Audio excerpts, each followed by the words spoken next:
Bonsoir mes amis et bienvenue de nouveau sur votre chaîne École de la vie 21.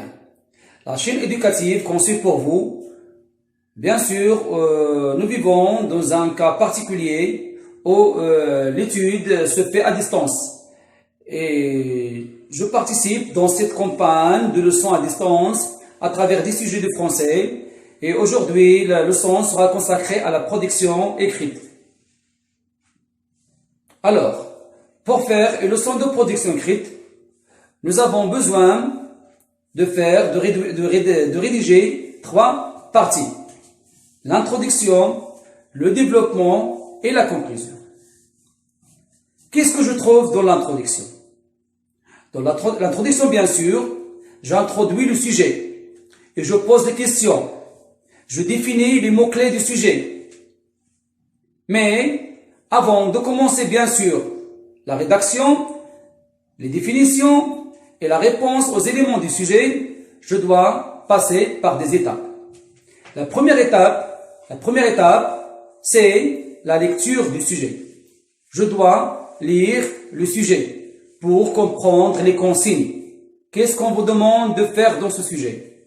De définir, de répondre à la question de pourquoi, comment, où, quand. Donc, je dois comprendre le sujet avant de passer à la rédaction. Et bien sûr, comme j'ai dit, nous avons trois parties. L'introduction, je la laisse à la fin. Je la laisse à la fin. Je répète, l'introduction, je la laisse à la fin. Pourquoi? Parce que ce qui m'intéresse dans le sujet, c'est répondre à des questions. Et pour répondre aux questions, je dois commencer par le développement. Je dois commencer par le développement. Alors, je prends le brouillon. Et dans le brouillon, je vais bien sûr répondre aux questions. Je pose la première question et la deuxième. Et il y a bien sûr une troisième question. Je commence à réfléchir. Je prends tout mon temps. Et je ne commence jamais à écrire dans la feuille de l'examen. Toujours, je commence, comme j'ai dit, par le brouillon et par le développement. Donc, une fois que j'ai compris les consignes, j'ai écrit les questions de la feuille de brouillon. Comme j'ai dit, je commence à répondre. Je réponds à la première question. Je donne les exemples nécessaires, s'il y a des exemples, bien sûr. Je passe à la deuxième question. Aussi, je réponds à la question. Par la suite, une fois que j'ai répondu à toutes les questions du sujet au niveau du développement, je passe à la conclusion. Et qu'est-ce que je trouve de la conclusion?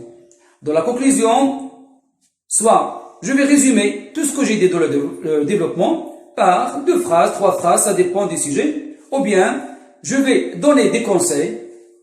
Je donne des conseils, pourquoi pas, aux gens, bien sûr liés au sujet, et par la suite, ou bien je vais faire des perspectives. Je parle du futur, peut-être un changement des comportements attendus des gens. Alors maintenant, je passe à l'introduction. L'introduction, bien sûr, normalement, je peux la tirer du sujet. Puisque là, je vais introduire le sujet. Donc, j'introduis le sujet et je pose des questions. Des questions sur lesquelles il y a des réponses au niveau du développement.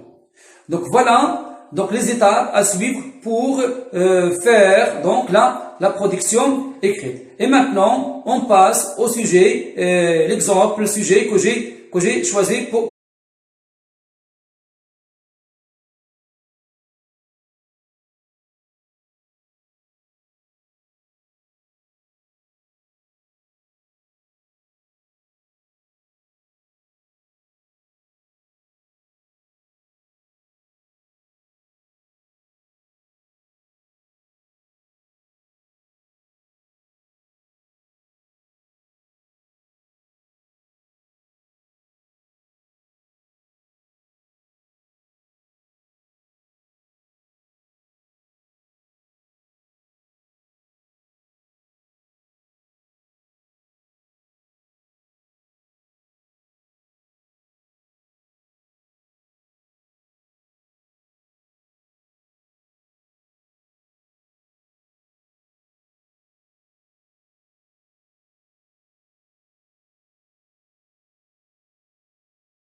Alors, comme vous voyez maintenant, les raisons humanitaires, bien sûr, c'est le principe de l'humanité qui s'impose ici. Nous sommes tous des êtres humains et donc on doit donc partager tout ce que nous avons entre nous et être solidaires, s'entraider. Donc toutes les bonnes choses, on doit les partager entre nous. C'est une éducation bien sûr que tout le monde doit avoir dès son bas âge, à être solidaire avec les autres et bien sûr quelle que soit leur couleur, blanc, noir, brun, rouge, donc quelle que soit la race, quelle que soit donc la patrie, on doit tous être solidaires.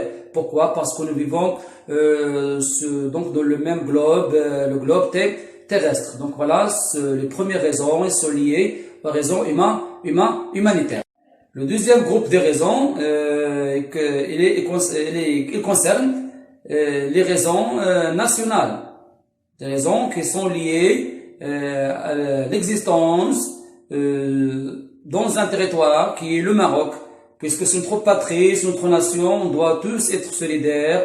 Et bien sûr, si aujourd'hui je n'ai besoin de rien, et les autres ont besoin de moi, je dois donc répondre favorablement donc à leurs demandes. Pourquoi? Parce que qui sait, demain peut-être moi j'aurai besoin d'eux.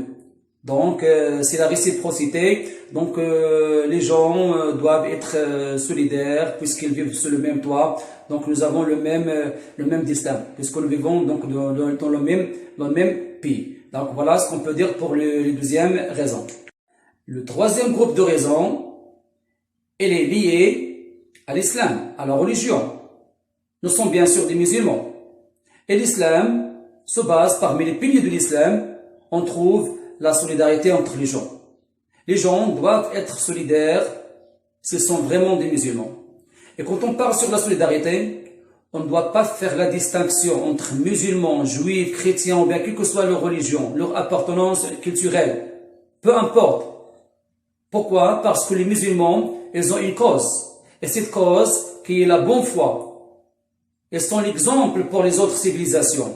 Elle était toujours l'exemple, un bon exemple pour les autres civilisations. Ils doivent l'être s'ils veulent être vraiment des musulmans.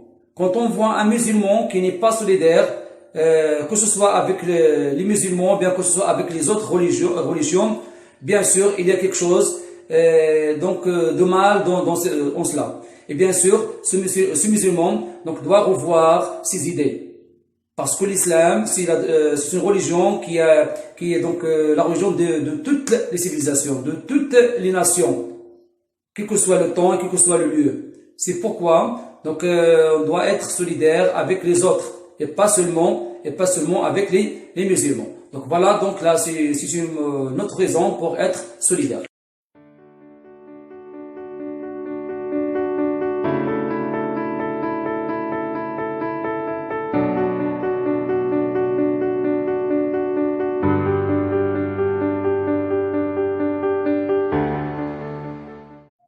Maintenant, et après avoir parlé sur les raisons de la solidarité, bien sûr en temps de l'épidémie, maintenant, la question cruciale, très importante, qui est au niveau de la procédure, comment être solidaire. Comment être solidaire? Alors, j'ai pu trouver donc 5 arguments, bien 5 points pour être solidaire. Bien sûr, vous pouvez donc ajouter d'autres et modifier donc selon parce que les idées, donc on doit partager les idées que nous avons entre nous. Voilà, donc la première solidarité, bien sûr que tout le monde, je suppose, connaître, c'est la solidarité matérielle. La solidarité matérielle et financière. Donc, on doit donner d'argent aux autres qui sont pauvres, qui sont de la maladie. Vous savez, avec l'épidémie de coronavirus et avec le confinement, plusieurs personnes sont contraintes à rester à leur maison. Beaucoup de personnes vont perdre leur emploi. Vraiment, c'est choquant, mais nous n'avons pas une autre solution que le confinement pour encercler la maladie, cette épidémie dangereuse, avant de faire rage dans notre pays comme il a fait donc ailleurs. Donc la meilleure solution, c'est la prévention. On doit rester chez nous à la maison. Et puisqu'on doit rester à la maison, donc on doit payer ça cher par donc l'arrêt de l'économie marocaine. C'est pas l'arrêt total. Il y a d'autres donc branches de l'économie qui continuent donc de travailler, mais il y a donc un très grand nombre de travailleurs qui vont perdre leur emploi, comme les gens qui travaillent dans les cafés, dans les restaurants, donc le transport aussi, donc des gens qui vont souffrir. Donc on doit les aider. Donc la première solidarité, c'est la solidarité matérielle et financière. On doit aider ces gens. Et cette solidarité, elle peut être faite au niveau de l'État marocain. Vous savez que l'État marocain donc a créé donc un fonds spécial pour la solidarité. Donc on peut verser dans ce compte. On peut verser dans ce compte. Je le répète, on peut verser dans ce compte. C'est très très intéressant. Selon bien sûr ce qu'on peut faire. Ou bien on doit aller directement chez les gens. Bien sûr, on ne doit pas sortir, mais si on connaît des gens qui ont besoin d'autres assistants, on peut le faire. Des voisins, des gens dans la famille, bien, quelles que soient les personnes, donc, quelle que soit donc notre relation avec eux. Donc voilà, la solidarité financière et matérielle. Aussi, une solidarité pour les gens qui sont malades. Il y a des gens qui ne peuvent pas sortir pour faire leurs courses. Alors on peut faire leurs courses à leur place. Les vieilles personnes et les personnes malades. Donc là, c'est la solidarité matérielle et financière. Deuxième point, et c'est très important aussi, c'est la solidarité morale. C'est le temps de donner l'amour aux autres, de montrer l'humanité. D'accord? Donc on doit faire cette solidarité morale entre nous, de partage du bonheur entre nous. Donc vous savez, nous avons vu ce qui se passe en Italie, même en Espagne, des gens qui chantent à travers leurs fenêtres. Donc on doit faire de belles initiatives pour montrer aussi que la solidarité c'est pas seulement l'argent, mais aussi elle est morale. C'est un soutien aussi qui est moral.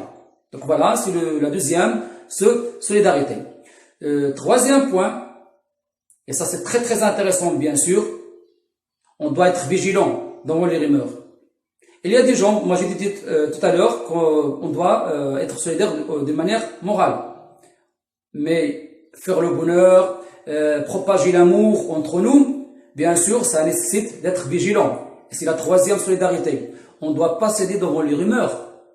Il y a des rumeurs qui circulent au niveau des réseaux sociaux, au niveau de bouche à bouche. Parfois, on donne des chiffres, de faux chiffres au niveau des cas enregistrés au Maroc. Donc c'est très très dangereux. Ou bien des gens qui ont fait je sais pas, ils ont enregistré ou bien de fausses déclarations. Donc ce sont des rumeurs. On doit faire attention devant les rumeurs. Et donc les stopper et ne pas les publier devant les autres. Donc voilà, c'est la troisième, c'est le troisième élément de la solidarité. Le quatrième élément, bien sûr, c'est maintenant le cinquième. Le quatrième élément, c'est être solidaire avec sa personne, sa propre personne. Comment être solidaire avec sa propre personne? On doit bien sûr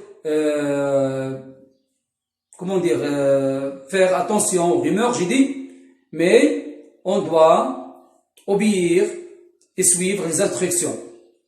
Suivre les instructions étatiques et des responsables marocains.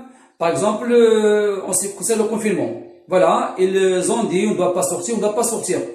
Que pour des raisons qui sont vraiment logiques. Aller au travail, aller chez un médecin. Donc vraiment, si on a besoin de sortir. Sinon, on reste à la maison. Donc là, pourquoi? Pour ne pas donc attraper la maladie. Pourquoi? Parce qu'être solidaire, c'est pas toujours avec les autres, mais même avec notre personne. D'accord? Voilà, donc ça c'est un autre élément de la solidarité. Enfin, nous avons un autre élément qui est aussi très très intéressant. J'ai dit tout à l'heure qu'on ne doit pas céder aux rumeurs, on doit stopper les rumeurs, mais au contraire, on doit participer à la campagne de sensibilisation. On doit participer à la campagne de sensibilisation pour stopper la maladie, pour que les gens soient vigilants, pour que les gens soient propres. Donc, en publiant, en partageant toutes les bonnes informations qui vont encercler la maladie. Et Inch'Allah, on va donc gagner ce défi donc, que l'humanité n'a pas pu vivre depuis presque un siècle. Donc voilà ce qu'on peut dire pour les éléments de ce sujet. Maintenant, on passe, il reste et on arrive à la conclusion. Dans la conclusion, bien sûr, qu'est-ce qu'on trouve? Je l'ai dit tout à l'heure, on peut trouver un résumé de tout ce qu'on a vu, ou bien des conseils donc qu'on peut donc donner aux autres. Comme vous voyez, avant de commencer ces conseils, on doit employer des connecteurs logiques, comme enfin, comme bref. Donc on doit employer un seul connecteur, ou bien chercher d'autres. Donc ça, c'est tout simplement un exemple. Et vous donnez votre conseil, ou bien les perspectives. Par exemple, comme j'ai écrit, comme vous voyez maintenant, on peut responsabiliser tout le monde et dire, nous sommes tous responsables devant cette épidémie. Et donc, tout le monde doit faire son effort, donc, pour encercler la maladie et enfin, donc, le retour à la vie normale. Donc, voilà ce qu'on peut dire sur ce sujet de la solidarité et l'épidémie. Bien sûr, c'est un sujet de production écrite qui concerne tous les niveaux. Et bien sûr, à partir de la 6e année du primaire, vers le collège, vers le lycée, et même pour les étudiants, donc chacun peut traiter le sujet sur le niveau qu'il a. Alors, je vous remercie et je vous dis à la prochaine, Inch'Allah. Soyez nombreux. Au revoir.